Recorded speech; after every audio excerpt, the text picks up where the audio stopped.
Well, it's my great pleasure to have in studio today a man even old-timers call an investor's investor. Hello, everyone, and welcome to a new episode of Icons. I'm your host, Ramesh Damani. He is an IIT-trained chemical engineer who found he enjoyed common stocks more than a chain reaction.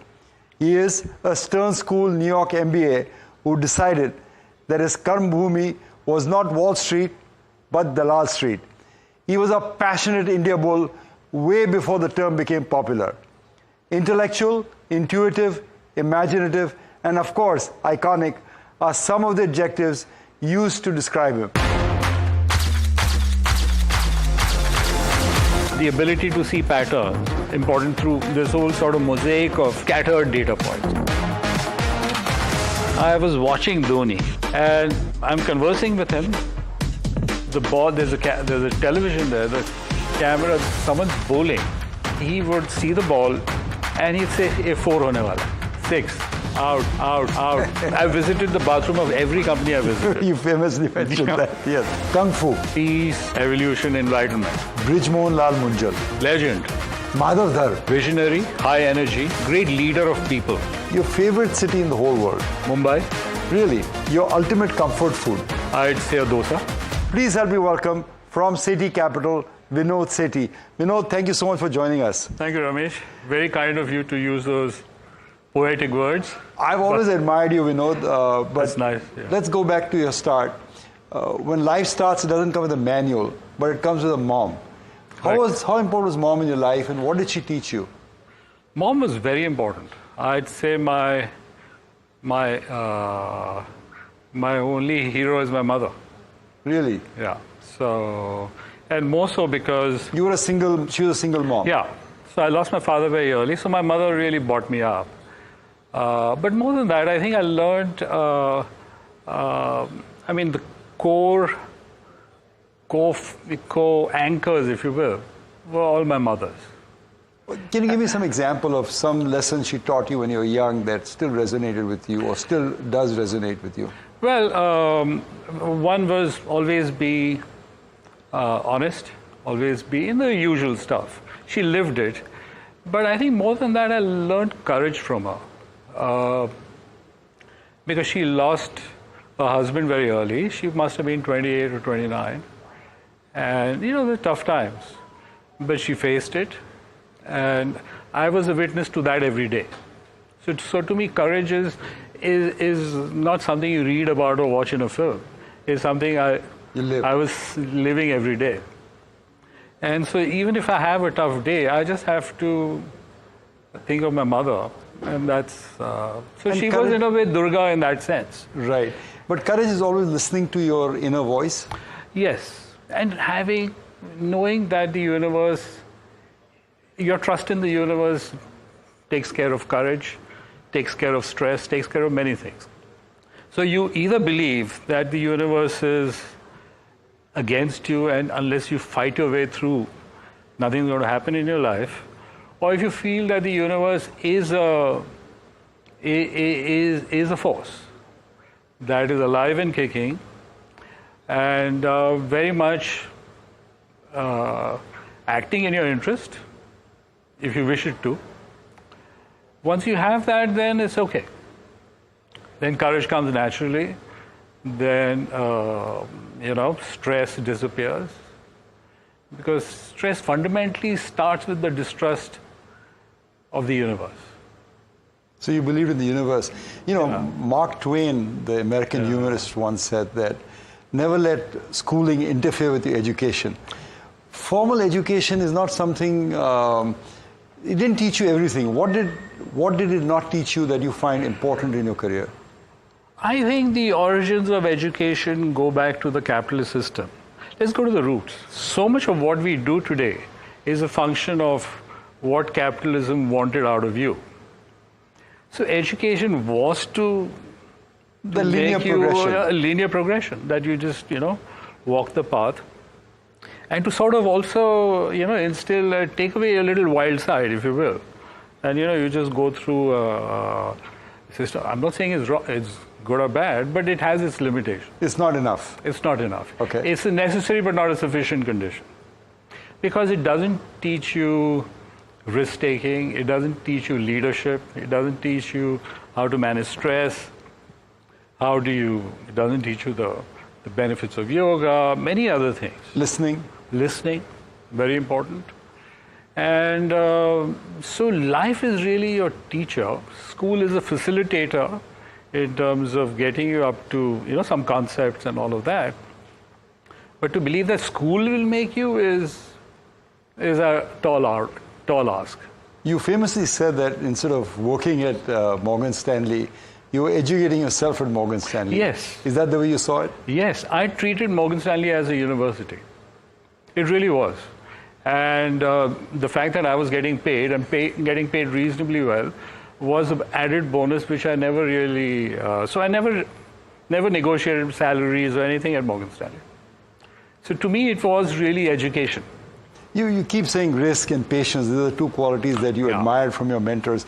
I have to tell you about the story that I read about Kirk O'Corry. Did you ever meet him? I never met him. Yeah, he's a famous one, a big swinger, whatever. And he wanted to buy Chrysler when it was in bankruptcy. And his brokers kept saying that he's an idiot. Why does he want to buy Chrysler and didn't do his trade?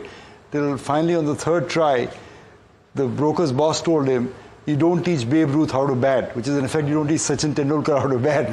If he wants to buy it, you buy it. And of course, the stock went up 10x after that. So those were some of the more important influences that you had. Yeah, I think also the influences was generally hanging out with and meeting.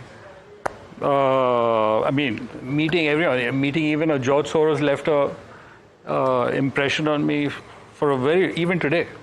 His office was 500 square feet or less. So there were piles of paper everywhere. Really? Oh, yeah. George Soros, huh? His feet on the table, and there was just paper, and there were just two chairs, and a desk smaller than this. And you had to go and pitch stocks to him? No, yeah. He wanted to chat on India, and so we had a long discussion. And was it like they took your exam at that time? Was it hard for you, or do you have to come prepared? I had the luxury of being young and brash, so I was just me, and I had nothing to lose. No fear. And no fear. Because your mom taught you courage. Yeah. So I had no fear. I think that's probably what worked for me. That I was just me. Natural. And I actually so it wasn't a job for me.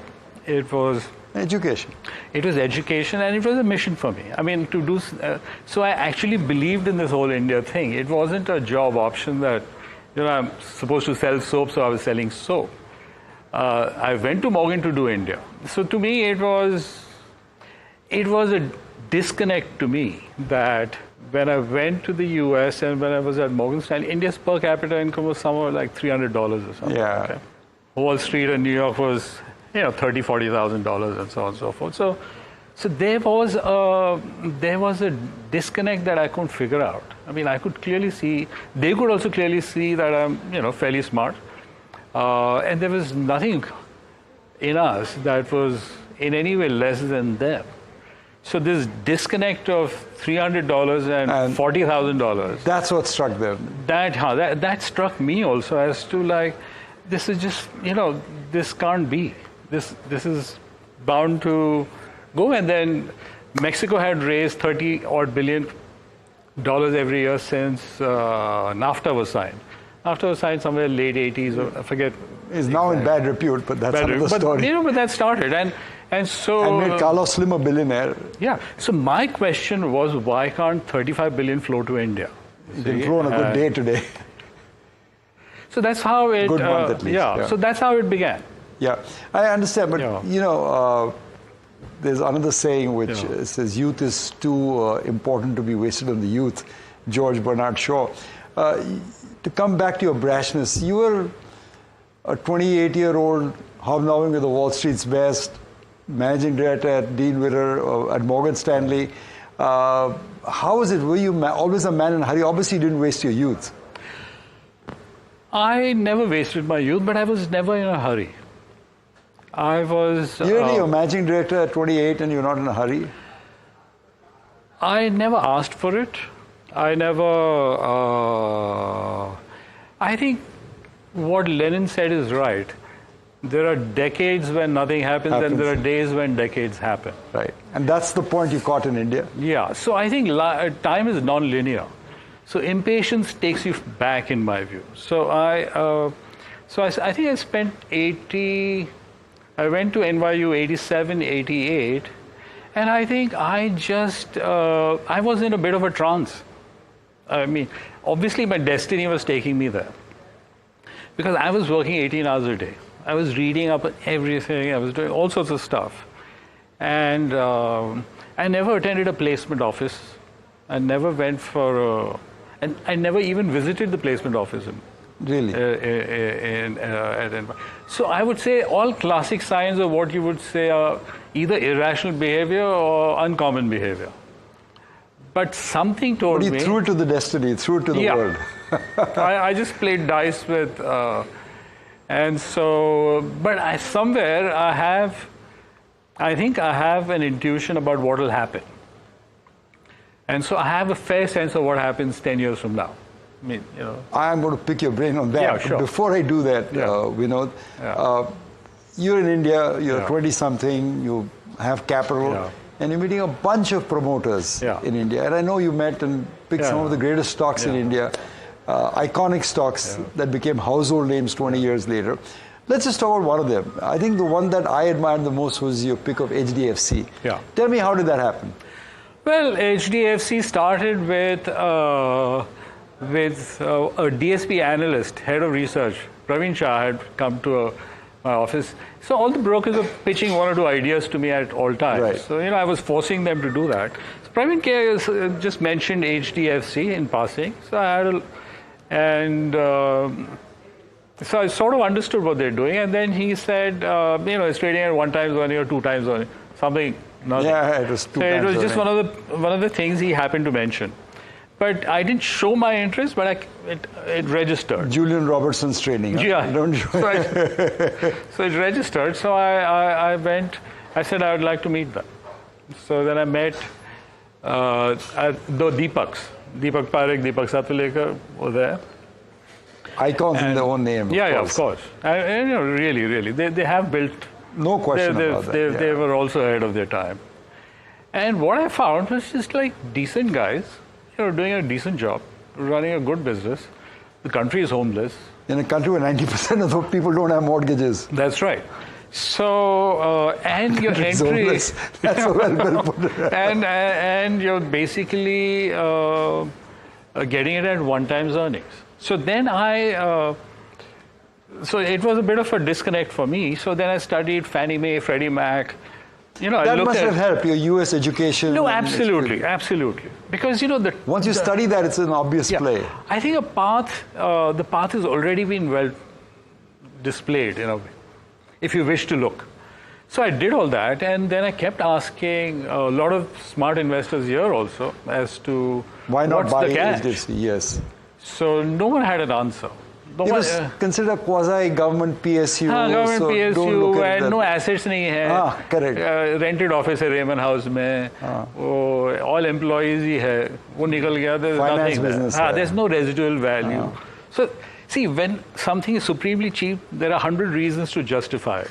And there are 100 reasons to justify when it's very expensive. So my job is to figure out what is a justification and what is a real analysis. There's a saying that says that the golden rule is that person who has the gold makes the rule.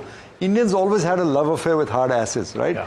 And you found that chink in the armor, and that's... Basically, that was a chink in the armor. And you used that to build a position in so many IT companies. That's right. HDFC, all the intellectual properties. Because they were just disregarded. They weren't understood, so they were priced very cheaply. And that process is still continuing. If you see domestic investments coming into the equity market now, for instance, in America, financial equity is about 42% of the financial assets of the average American family. And in India is what, 10%? Much lesser, possibly. Yeah. So that process that love affair of hard assets, gold, real estate is still not, the cycle is still a long way to go. I think half of Indian wealth is still in property. Yeah. Half is equity, maybe 5-7%. Yeah. And that's after a great improvement over the last 4 years. And that's a tragedy.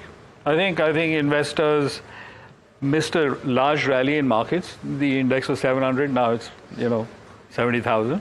80,000. 80,000. Yes. They are participating this time at least. This time we are participating. Yeah. So I think that cycle is beginning, and and if we go the American way in terms of equity exposure to Indian families, I think this has got a long way to go. You present yourself as a bon vivant, but Steve Jobs said his mantra in life was focus and simplicity. Yeah. You also believe in focus, don't you? Totally. And you had a very interesting story about how Dhoni taught you focus. Tell me about that story. Oh yes. So once I was at he's obviously with the Chennai Super Kings, and so I'm a member of the Madras Club in Chennai, and I happened to be in a bar, which I actually don't drink, but I happened to be in the bar because they had a big screen there and so on and so forth. So I was all alone sitting there, like in the studio. And Dhoni walks in Dhoni with Krishnamachari Srikanth. But so there was no one, so I asked them to sit on my table. Right. So I figured that I'll say hello and it'll be gone in 15 minutes. But there was a match beginning at that time, and they wanted to see the match. I thought it'll get over in half an hour, maybe 1 hour. But then something happened, which is I was watching Dhoni, and I'm conversing with him. The ball, there's a television there, the camera, someone's bowling. He would see the ball and he'd say, "A 4 hone wala hai. 6, out, LBW, offside." Constantly, every ball he had a forecast. Focus. And he was forecasting he learns with every ball. And I was amazed that on the television I can't see anything about a ball, but he could see so much. So then I said, I'm not leaving. I'm watching this guy. Spellbound. Yeah. So I was watching this guy, and I'd say he was right 70 to 75% of the time. Really? Yeah. So that I don't think even he was aware he was doing it, because I let him be, but I realized why he is captain material. I know why. Always because on the he's ball. a true student of the game. Another student of the game who was a common friend who unfortunately passed away, Rakesh Jhunjhunwala. Yeah. He's often been said that even if he had visited his office, he'd be looking at the screen and talking. Yeah. Because he's always focused on the markets, focused on the market. Yeah. But your idea of focus on the market is to read as much as possible, read a balance sheet a day still? My focus in the market is always to go deep into what could be where can you make 100 times your money? Really? You're not looking at 10%, 12% no, returns? No. You're looking for 100x? Yeah. I mean, over a period of time. Of course. I mean, I think 100x over 25 years. Yeah. So I've never really focused on, so I therefore treat this as noise. So, you can do one of the two. You can master noise, or you can try to just find a few things which will work well for you. So that requires a different type of focus where you declutter your mind, you cut the noise out. And if reading got you there, everyone would have got it. Librarians would be billionaires, as Buffett famously said. It's a good one. I will remember that one. So I've seen that there are limitations to reading. You have to read your own intuition, listen to your sort of inner voice, and treat the data, the world as a giant puzzle. You see? So just like you solve a Rubik's Cube, and the data points that you have all around you, your job is to figure out the pattern in the puzzle and to crack the puzzle. So that won't come only by reading. It won't only come by. So it's a bit of lateral thinking. It's a bit of looking at lots of data over various, times horizons, and seeing patterns. So for that, you need to be watching. You have to be walking. You have to be traveling. You have to meet people. There's a whole Lots There's of not stuff. a single You don't know- data point. Yeah, there's no one book that Is will the capture bathroom clean? Are No. they good to the employees? And everything is part of that mosaic. everything tells. I've visited the bathroom of every company I visited. You famously mentioned Yeah. that, yes. You know, there's another great author, which we talked about previously, Mark Twain, who said that history does not repeat itself, but it rhymes. Yes. And you yourself have said that, I think 5, 10, 20 years down the road. Tell me, what are you looking 5, 10, 20 years down the road? How does the world shape up? I think the big change, I think, is that India has come on track. And what do I mean by that? So if you take a larger expanse of history, India was always 25 to 30% of global GDP. Right. That's why the British came. Before and that's the why East the India Mughals- Company. Yeah. Yes. And the British brought it down to 3 or 4% in a couple of centuries. Colonial exploitation, as they call it. Absolutely, absolutely. And you know, people just don't look at facts. If you just look at the fact when the British came in, we were 26% of world GDP and we became 3 or 4%. You don't need to know more. Yeah. So the Indian Renaissance I think, begins 150, 200 years ago. And 100 years before independence, anyway. Yes, very much. And so I think that process is just come on track. So I basically think the long picture is that we're going back to 25% of world GDP. So just that is one. You don't drink, but the bulls are raising a glass to you if you go back to 25%. I'm naturally high. So, You're naturally high. Yeah, go ahead, please. yeah, Sorry. so I think that is one. And I think now when you look at it from other aspects too, we think that we took the slow road, maybe. Asia took the fast road. So let's say China, let's say Japan, let's say Korea, Taiwan, and so on and so forth. But look what has happened. The fertility rate in Korea now is 0.7%, lowest in the world. Demographic disasters. So in a generation, Korea basically extinguishes itself. And so does Tokyo, Japan. China. So for one generation to have cars and refrigerators, you sort of torpedoed a civilization. Okay. So India, in a sense, is possibly the only one through all the chaos. You know, we had population control, we had Sanjay Gandhi, we had Indira Gandhi, we had all sorts of stuff. There's all sort of noise. Okay. But at the end of the day, we are close to 2%. So I think we're going back, and the signs are everywhere. So would you think there will be a tripod, India, China, and America, or China would be out of the picture? I think China will be out of the picture. So it will be just America and India, perhaps, in the new world order? Possibly. That's a great insight. I mean, it's just absolutely fabulous insight. One more insight St. Francis of Assisi had. He said that it is in giving that we receive. I know you have a lot of interest in philanthropy. You have a lot of talks about Indian wealth. You've had this very interesting adage between Lakshmi and wealth in India. Could you share that with us? Sure. I mean, Lakshmi is a living entity. Which we all worship, especially on Dalal Street. Especially in Mumbai. I mean, we believe that Lakshmi is the reason why we've all done well. And so Lakshmi is also displayed as sitting on lotus because it can bob and disappear. Volatile. So, so you need and you should treat money like that. Yeah, so money has to be treated with respect. But that has always been the Indian tradition. So I think it was Hun Sang, one of the historians, had written about India when he visited, I think 7th, 8th century or whatever. So it's worth reading what he wrote. He said that he didn't find any place where food was being sold. Really? Okay? Yeah. He saw no place where meat was being sold, which to a foreigner sounded, He also said that in every town, the wealthy ran the equivalent of community centers or ashrams or whatever you may want to call it. And the competition among the elite was who ran a better community center. Really? Yeah. That was in India. Yeah. So if you had a health problem, you had a wealth problem, you had a family problem, you could go to one of these community centers and you'd be taken care of. And this is a long tradition of ours. Philanthropy, giving back, and worshipping Lakshmi, but not for the sake of material goods. Yeah. Giving, the process begins with giving, actually. You know, I think, I'd say one of the reasons for that Tatas are still around and are still doing very well is basically because there's a complete circle there. There is. So there is Most as much admired group. interest in giving as in taking. So both are done with fullest zeal. Before I let you go, Yeah. I'm going to ask you to Yeah. give me a few more nuggets of wisdom.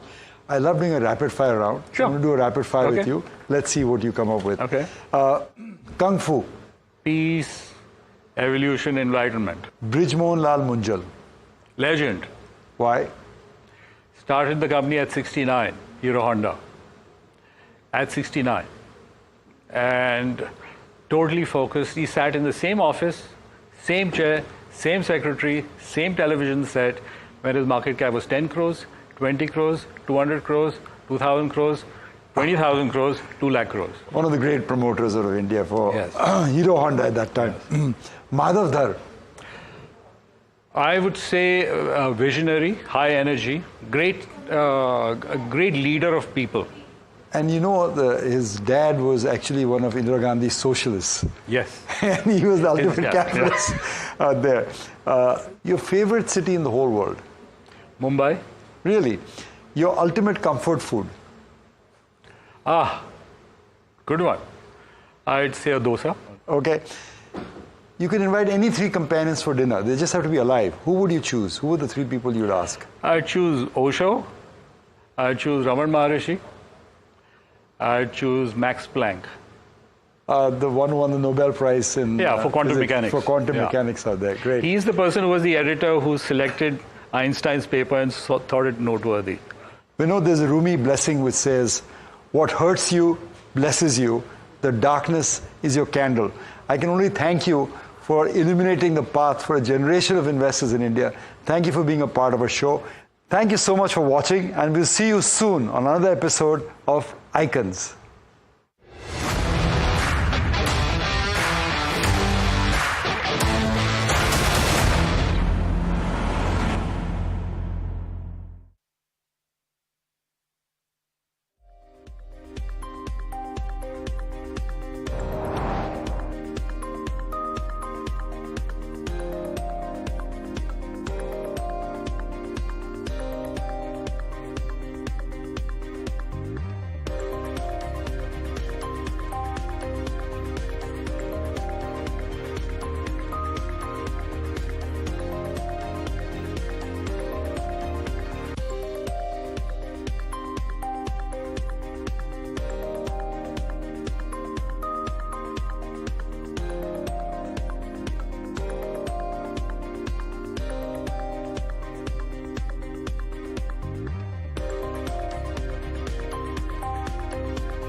Benchmark slipped from record highs to trade in the red. The Nifty is below 26,200, while the Sensex is at 85,600. IT index charges higher, while realty sector crack deepens.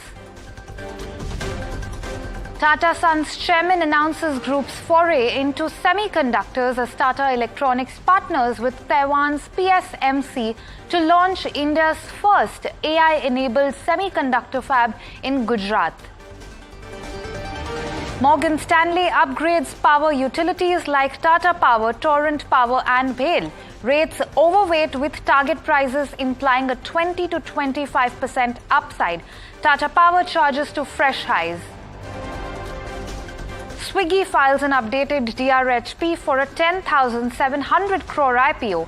That brings valuation up to 83,000 crore. How does it fare with peer Zomato? We bring to you a special report on this show. SpiceJet clears GST dues, follows salary arrears settlement with 3,000 crore rupees QIP fundraise. Chairman Ajay Singh speaks exclusively to NDTV Profit at 2 p.m. today.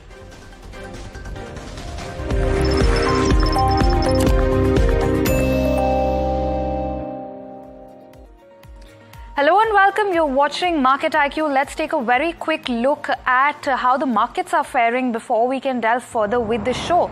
Now, on the Nifty 50, we're currently trading towards the day's lows. That's after having breached fresh life highs on the benchmark indices. We were just about striking distance of 26,300. Currently, though, we're a tad below 26,200 in the red by just about 20 points and hovering close to the day's lows, as we can see. On the Sensex too, we're down by about 0.25% in the red by about 200 points and hovering close to the 85,650 mark. Let's also take a quick look at some of the top constituents of the Nifty 50. What's dragging the benchmark at the moment? HDFC Bank alone contributing almost 40 points to the decline, along with Bharti Airtel, ICICI Bank and L&T. Among the stocks that are performing better are Infosys, Sun Pharma, BPCL, HCL,